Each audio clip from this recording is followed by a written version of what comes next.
Hello everyone and welcome to my Y&R Insider 24 update channel. Luna and Remy's deal, Deke's boyfriend manipulated.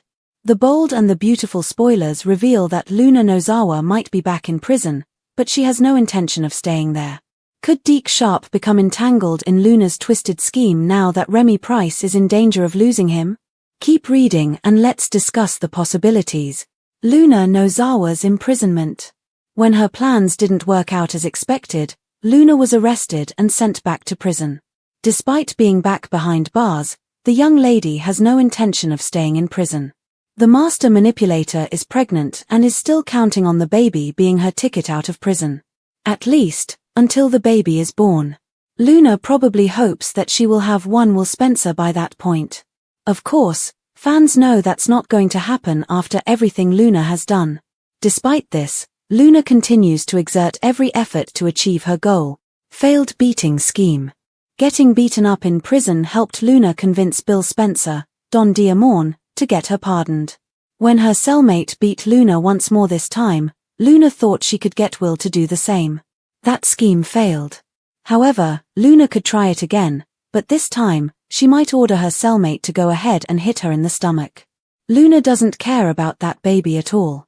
While the first time she ordered her cellmate to avoid the tummy, she might not get out of there unless the Spencer family truly believes the baby is in danger.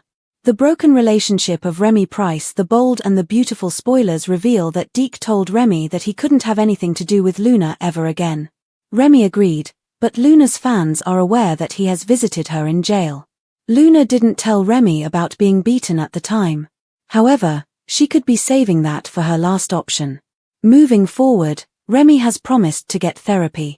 Deke, on the other hand, does not appear to view his partner in the same way since learning about Electra Forrester's, Linnea Grace, deepfakes.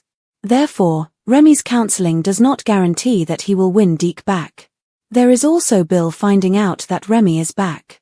Additionally, the fact that the Forrester family has informed Deke that Remy is a villain raises the possibility of an ultimatum. Unexpected alliance and grave danger. Remy could revert to his previous ways if he loses Deke. Luna would be there, offering Remy something in return for her assistance. Could Remy's redemption be ruined by Luna's next plan? Write down your thoughts in the box below.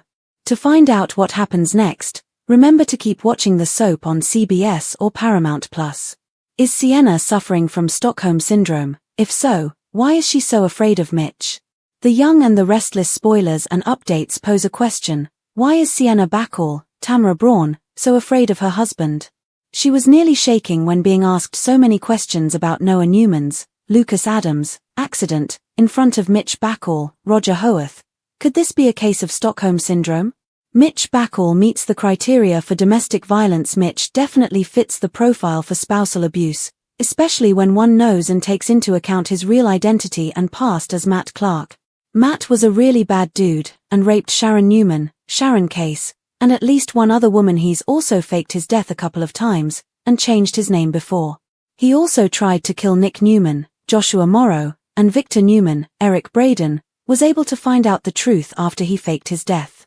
Of course, we now know that Sienna was having an affair with Noah prior to the wreck, but most cheated-on husbands don't usually elicit a response that indicates pure terror. The obvious and exaggerated fear Sienna has of Mitch's reactions reveals that something is seriously wrong. Stockholm Syndrome means staying in an abusive situation in a delusional state.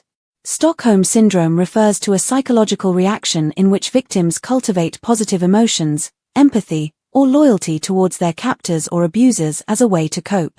Consequently, despite the fact that Sienna appears to be loving and loyal to Mitch, or at least she wants him to believe so, she is terrified of him in her core. If they really were in a relationship, she would have left Mitch for Noah if she hadn't been afraid of him. What it appears to be is a fling, with Noah cheating on Ali Nguyen, Kelsey Wang, as well as Sienna cheating on Mitch. Despite the fact that Noah's life appears to be in jeopardy right now, it's possible that Sienna considered Noah to be her hero and a means of escaping her abusive husband. Mitch may just think of Sienna as a prize, or a possession, feeding his ego.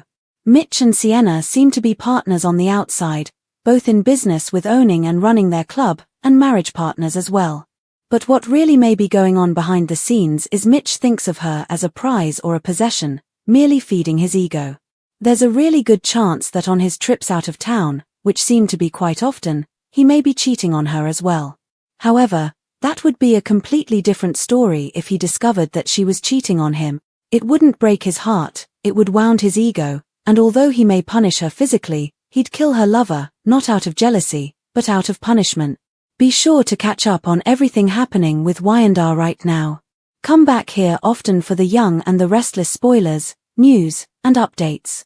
Luna and Remy's deal, a dangerous game. Luna Nozawa traced the pattern of cracks on the cold concrete wall while sitting on the edge of her prison cot.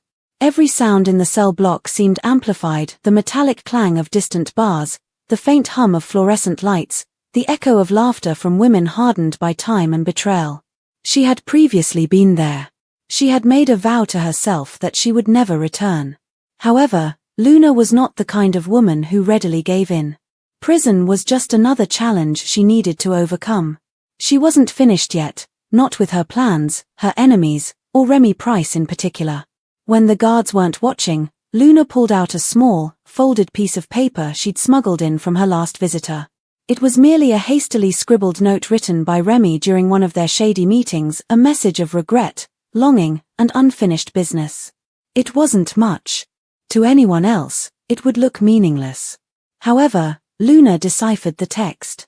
It wasn't just an apology. It was a chance.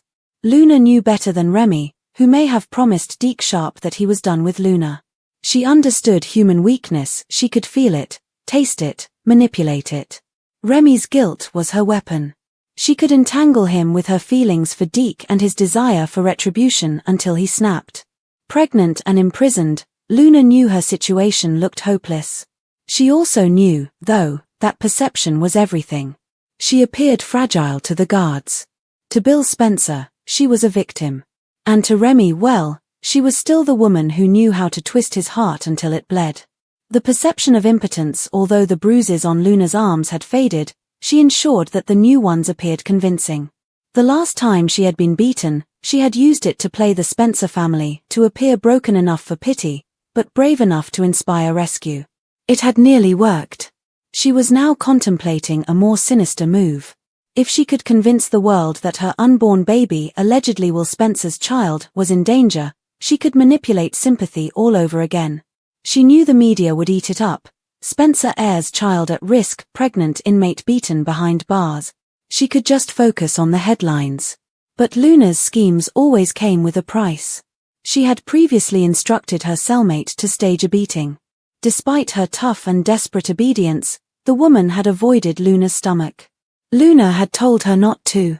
Luna was less certain that she would repeat her instructions this time. It was ruthless. It was monstrous. However, Luna didn't care. The baby did not involve love. It was an advantage. If the world thought she was in danger, if Will, Bill, or even Deke believed she was protecting their family legacy, she'd have her bargaining chip. She'd walk out of prison, not as an inmate, but as a victim of circumstance.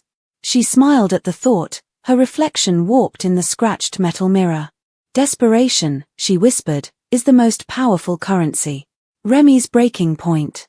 Meanwhile, Remy Price sat in the dim light of his apartment, staring at the therapy pamphlet Deke had left behind. The book's cover read, Cognitive Healing for Codependence. He almost laughed. He didn't need therapy, he needed forgiveness. But Deke wasn't answering his calls anymore. Remy was replaying Deke's expression, which was one of sadness mixed with disappointment. He had messed up, again. The Electra Forrester deepfake scandal had torn his credibility apart. There was a rumor going around that he was Luna's accomplice and that he had assisted her in creating evidence. He denied it, but he knew deep down that he wanted to assist her. Luna had always made him feel seen even when she was manipulating him. Remy found himself once more yearning for that twisted sense of belonging as Deke began to move away. He swore he wouldn't go back to her. He promised he'd move forward. But it's hard to see your own strings when you've been someone else's puppet all your life. That night, as he scrolled through old messages from Luna, one new notification flashed on his screen. You still care, don't you? L. Remy was frozen. The message was encrypted, smuggled through a dark passageway that Luna was the only person who could have accessed. And just like that, the web began to close around him again.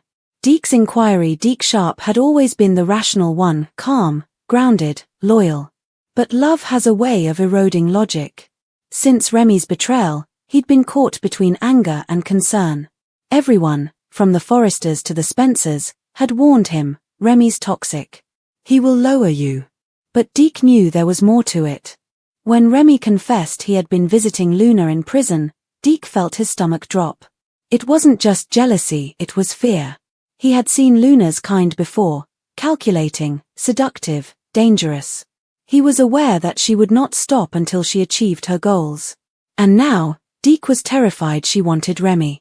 Luna was not after love, rather, she was after control, something Deke was unaware of. If she could manipulate Remy into doing her bidding again, she'd use him to reach everyone else, Deke, Bill, even the Forresters. The pieces were coming together. Deke, despite his instincts, was about to enter Luna's next trap right away. The deal. Remy found himself in the visiting room of the prison next to Luna a week later. The thick glass between them couldn't hide the smirk on her face. Remy, she purred, you look awful. You shouldn't have messaged me, he said through gritted teeth. Due to you, Deke has left me.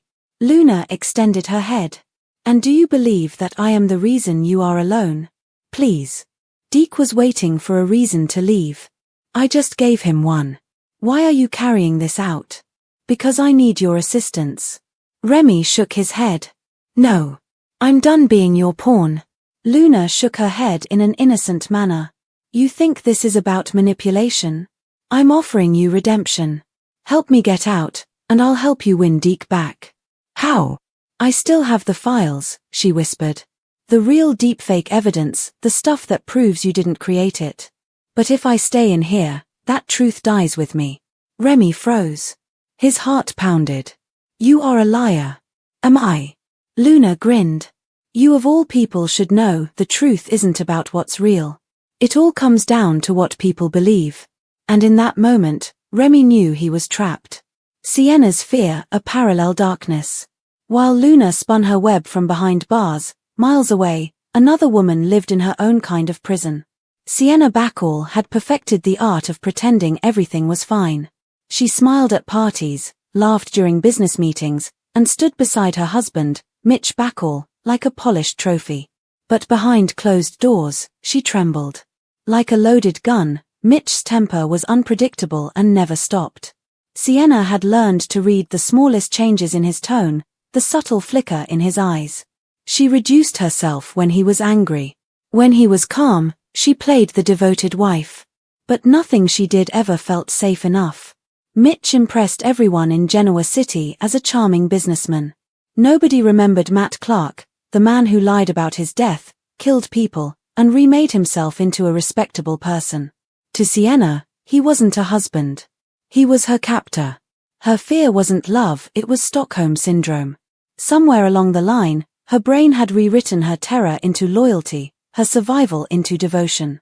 But lately, cracks were beginning to form. And one of them had a name, Noah Newman. A dangerous affair.